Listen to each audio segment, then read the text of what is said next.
Internal test 23-24. Question number 1.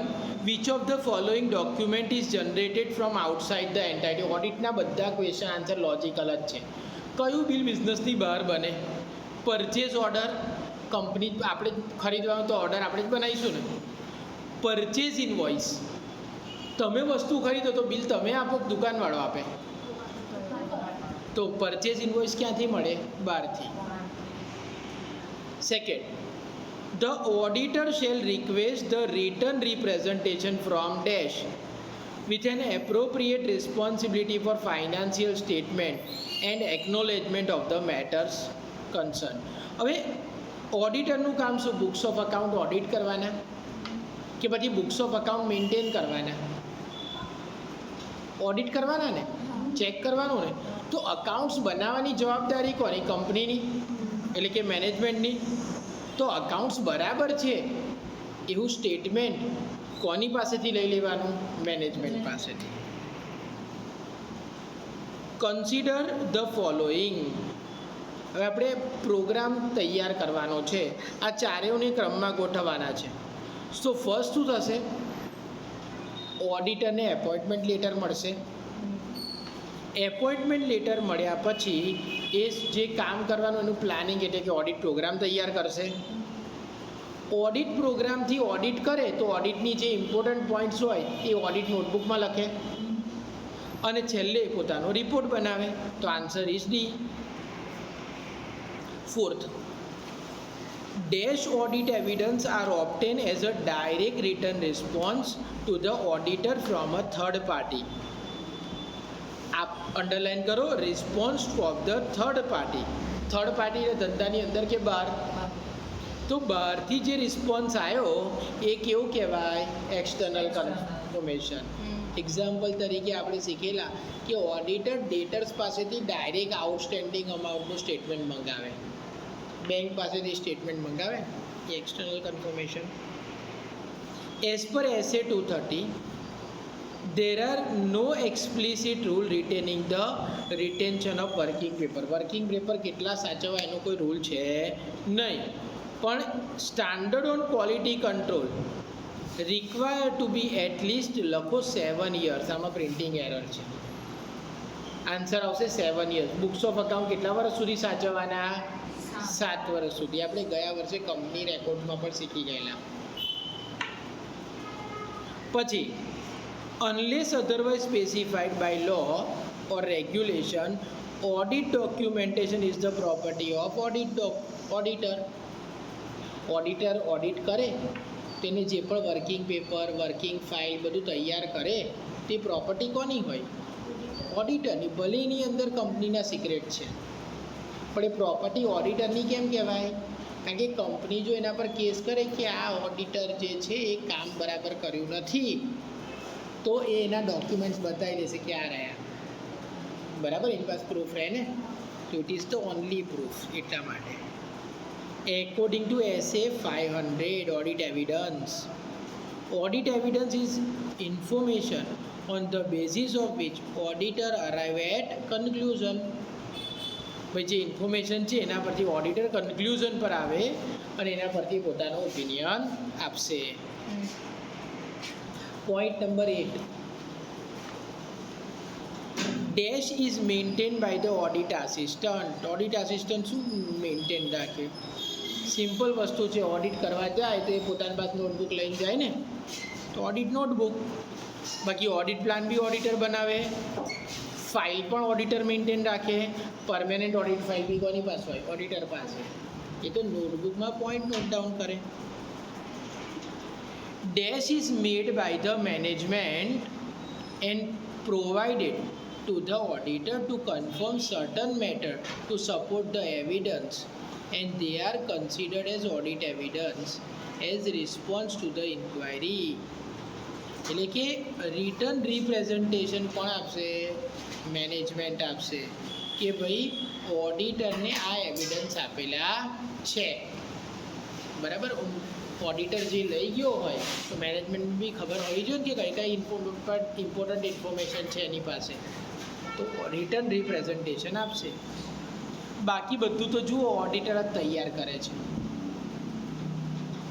વાત કોની આવી? મેનેજમેન્ટની. ઉપર પણ આવી ગયું હતું કે બુક્સ ઓફ અકાઉન્ટ મેનેજ કરવાની જવાબદારી કોની? મેનેજમેન્ટની.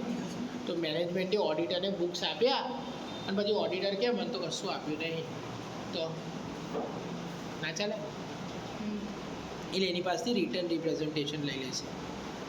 As per SA 230, the record of the audit procedure performed relevant to the audit evidence obtained and the conclusion the auditor reached is termed as audit document. આખું statement ધ્યાનથી જુઓ. Audit ડોક્યુમેન્ટમાં શું આવશે? તો જે ઓડિટ કર્યો હોય એનો પ્રોસિજરની ડિટેલ, જે ઓડિટ એવિડન્સ મળ્યા હોય તે, અને ઓડિટરનું કન્ક્લુઝન. આ બધી વસ્તુ શેમાં આવી જશે? ઓડિટના ડોક્યુમેન્ટમાં. Which kind of audit evidence it is relatively more reliable? વધારે વિશ્વસનીય કયા? તો આન્સર આવશે પરસ્યુએસિવ. પરસ્યુએસિવ એટલે કે જેણે જાતે મેળવ્યા હોય. ચલો, ઇનકન્ક્લુઝિવનો અર્થ તો શું થાય? જેના પરથી કંઈ કન્ક્લુઝન જ નહીં નીકળતું તે એવિડન્સ કહેવાય. પ્રોબેબલ એટલે પ્રોબેબિલિટી આખું ભણી ગયા ને. પ્રોબેબલ એટલે ચાન્સ, સંભાવના કે ભાઈ આ કદાચ ઓડિટ એવિડન્સ હોય તો એના પરથી નિર્ણય લેવાય ના લેવાય. પ્રૂફ પાક્કું હોવું જોઈએ ને. 12. Which of the following factor is to be considered while planning audit? ભાઈ પ્લાનિંગ કરતાં પહેલાં શું યાદ રાખવાનું? કોનું ઓડિટ કરો છો, કેટલા ટાઈમમાં ઓડિટ કરો છો, બિઝનેસ કેવો છે, કયા બુક્સ ઓફ અકાઉન્ટ મેન્ટેન કરે છે, આ બધું જ ધ્યાન રાખવું પડે. તો answer all of the above. જુઓ, complexity of the operation, business કઈ રીતે રન કરે છે, environment in which entity is operated, કઈ જગ્યાએ બિઝનેસ રન થાય છે, અને બિઝનેસનો, ક્લાયન્ટના બિઝનેસનો નોલેજ, બધું ધ્યાન રાખીને ઓડિટનું પ્લાન કરવાનું. પછી the wrong classification of plant and machinery which has been recorded as repair and maintenance. બોલો આને કયો એરર કહેવાય? Error of principle. Error of principle એટલે સિદ્ધાંતની ભૂલ. પ્લાન્ટ એન્ડ મશીનરી આપણી શું છે? એસેટ છે ને. તો એને એસેટની જગ્યાએ આપણે રિપેરિંગ એક્સપેન્સ કરી પ્રોફિટ એન્ડ લોસમાં ડેબિટ કરીએ, ચાલે ના ચાલે? આ એરર ઓફ પ્રિન્સિપલ કહેવાય. એરર ઓફ કમિશન એટલે શું? તો error of commission objective of audit, ખાસ ધ્યાનથી વાંચજો. એરર ઓફ કમિશન એટલે શું? તો જ્યાં આગળ નામ લખવામાં ભૂલ થાય કે અમાઉન્ટ લખવામાં ભૂલ થાય ને એને એરર ઓફ કમિશન કહેવાય. ટ્રાયલ બેલેન્સ એરર તો આપણને ખબર છે, કાચું સરવાયું બનાવતા થયેલી ભૂલ. અને કોમ્પેન્સેટિંગ એરર એટલે કે બે ભૂલ એવી હોય કે જે એકબીજાને છુપાઈ દે, એને કોમ્પેન્સેટિંગ એરર કહેવાય. For example, wages paid 5,000 is not recorded in wages account, અને commission received 5,000 is not recorded in commission account. એટલે 5,000 વેજીસ ચૂકવ્યા હતા પણ 5,000 ડેબિટ કરવાનું ભૂલી ગયા. 5,000 કમિશન મળ્યું હતું પણ એ કમિશન 5,000 ક્રેડિટ કરવાનું ભૂલી ગયા. એટલે ડેબિટ બી ભૂલી ગયા અને ક્રેડિટ બી ભૂલી ગયા. તો ટ્રાયલ બેલેન્સ તો ટેલી થઈ જશે ને, એને કોમ્પેન્સેટિંગ એરર કહેવાય. આગળ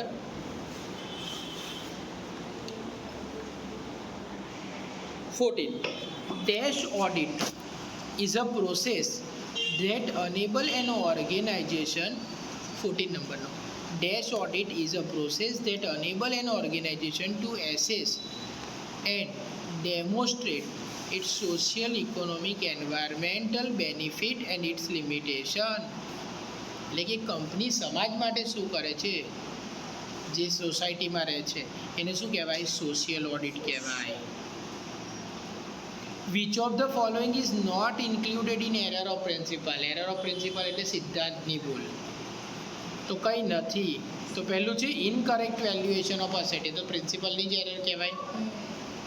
ઇનકરેક્ટ એલોકેશન, કેપિટલ ને રેવન્યુને કેપિટલ ગણ નાખો, એ પણ પ્રિન્સિપલની error. Omission of outstanding asset and liability, અને error which counter balance each other. Asset liability લખવાનું ભૂલી જઈએ, પણ અકાઉન્ટના પ્રિન્સિપલની તો ઓપોઝિટ કહેવાય ને. પણ error which counter balance each other, એને કઈ એરર કહેવાય? બાજુમાં લખી રાખો, કોમ્પેન્સેટિંગ એરર કહેવાય. ઉપર આવી ગઈ ને. વેજીસ વાળું એક્ઝામ્પલ આપ્યું ને, વેજીસ ચૂકવ્યા હતા, વેજીસ અકાઉન્ટમાં ડેબિટ કરવાનું ભૂલી ગયા. કમિશન મળ્યું હતું તો કમિશન અકાઉન્ટમાં ક્રેડિટ કરવાનું ભૂલી ગયા, એ કોમ્પેન્સેટિંગ error. 16.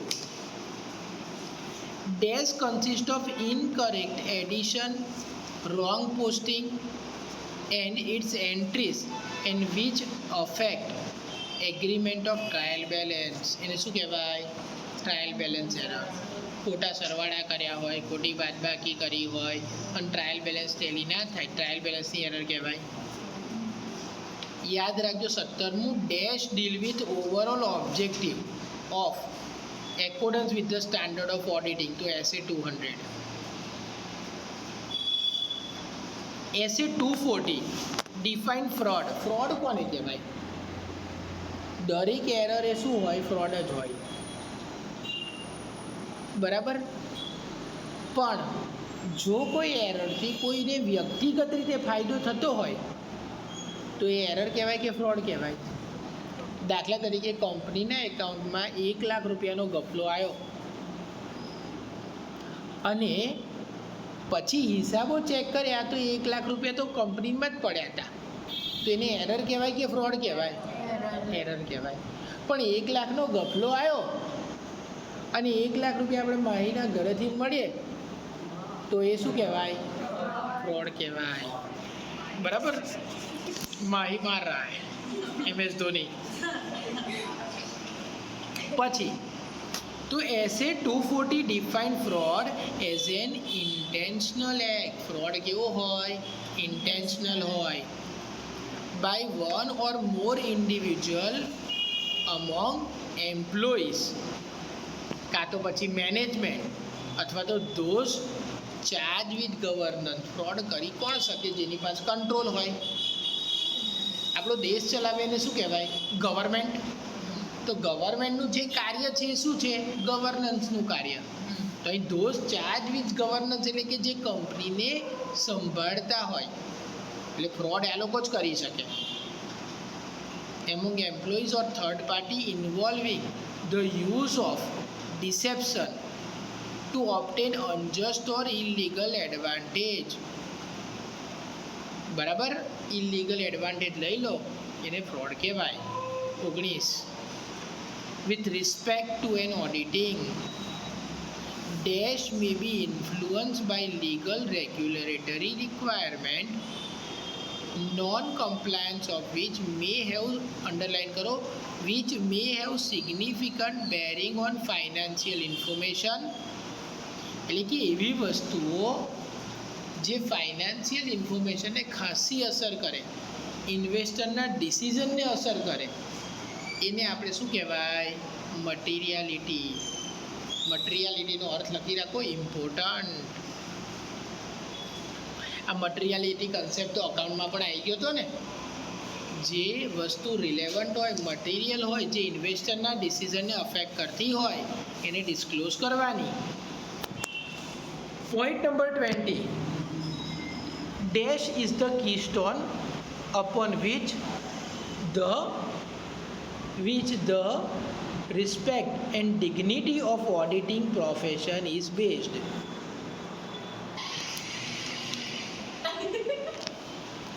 With respect to auditing, થઈ ગયો 20. Dash is the keystone upon which respect and dignity of auditing profession is based, and it stand for the strength of the auditor to adopt the unbiased view. શું કહે છે? Keystone એટલે main બાબત કે જેને આધારે ઓડિટરની રિસ્પેક્ટ અને dignity એટલે સ્વતંત્રતા જળવાઈ રહે છે, માન જળવાઈ રહે છે. તો ઓડિટરનું કામ શું? કામ શું ઓડિટરનું? બુક્સ ઓફ અકાઉન્ટ ઓડિટ કરવા, અકાઉન્ટ સાચા છે કે ખોટા એ ચેક કરવાનું, બરાબર. પોતાનો સ્વતંત્ર નિર્ણય આપે એવું ક્યારે પોસિબલ બને? સપોઝ કોઈ માણસ કંપનીમાં જોબ કરતો હોય, એ બુક્સ ઓફ અકાઉન્ટ ઓડિટ કરે તો ચાલે? ના ચાલે નહીં તો એને શું કરવું પડે, મેનેજમેન્ટ કે એવું જ કરવું પડે ને. એટલે ઓડિટર કેવો હોવો જોઈએ, ઇન્ડિપેન્ડન્ટ હોવો જોઈએ. તો answer is ઇન્ડિપેન્ડન્સી. 21. While recording the transaction, cash may be deflected in which of the following ways? કેશની ચોરી ક્યારે થાય, કેવી રીતે થાય? તો સિમ્પલ લોજિક છે. એક, પેમેન્ટ વધારે બતાવીને, બરાબર. સપોઝ 100 રૂપિયા ચૂકવ્યા હોય ને હિસાબમાં લખે કે 1000 ચૂકવ્યા, તો 900 કઈ ગયા ખિસ્સામાં. રિસિપ્ટ ઓછી બતાવીને 1000 મળ્યા હોય પણ હિસાબમાં લખે 200 જ મળ્યા, તો 800 ક્યાં ગયા ખિસ્સામાં. ક્લિયર? તો બે ઓપ્શન આવ્યા, ઇન્ફ્લેટિંગ કેશ પેમેન્ટ, પેમેન્ટ વધારે બતાવવાનું, અને સરપ્રાઇઝિંગ કેશ રિસિપ્ટ, રિસિપ્ટ ઓછી બતાવવાની. તો આન્સર આવ્યો D, both A and B વે. Dash refer to the quality and relevance of audit evidence. તો શું કીધું? Quality and relevance. ક્વોલિટી એટલે યોગ્ય હોવા જોઈએ, તો એપ્રોપ્રિએટ. ગુણવત્તા એટલે યોગ્ય હોવા જોઈએ. પણ આની અંદર જો લખી રાખો ઇનફનેસ લખે ને તો શું આવે? સફિશિયન્સી. બાજુમાં લખો ઇનફનેસ હોય તો સફિશિયન્સી. અને ક્વોલિટી અને ઇનફનેસ બેઉ આ હોય તો આન્સર સી આવી જાય, સફિશિયન્સ એન્ડ એપ્રોપ્રિએટ. એટલે ખાલી ક્વોલિટીની વાત કરે તો એપ્રોપ્રિએટ. ક્વોલિટી અને સફિશિયન્ટ બંનેની ઇનફનેસની વાત કરે તો સફિશિયન્ટ એન્ડ એપ્રોપ્રિએટ. અને પ્રોપર ઇનફ ડોક્યુમેન્ટ હોવા હોય તો સફિશિયન્સી, યોગ્ય. Dash is detail plan. આ તો ઓડિટ પ્રોગ્રામની વ્યાખ્યા જ છે. Dash is the detail plan of auditing work to be performed, specify the procedure to be followed in verification of each item in the financial statement and giving estimated time required. એટલે કયું કામ કોણ ક્યારે અને કેવી રીતે કરશે એનું પ્લાનિંગ કરવું, that is called audit program. Dash in auditing encompass એટલે ઇન્ક્લુડ કરે છે ડેવલપિંગ એન ઓવરઓલ પ્લાન બનાવો for the expected scope and conduct of the audit, જે ઓડિટ કરવાનું છે એનો પ્લાન તૈયાર કરવો. Developing an audit programme and showing the nature and timing and the extent of audit procedure. તો એને શું કહેવાય? પ્લાનિંગ જ કહેવાય ને. એ તો ડાયરેક્ટ ખબર પડે.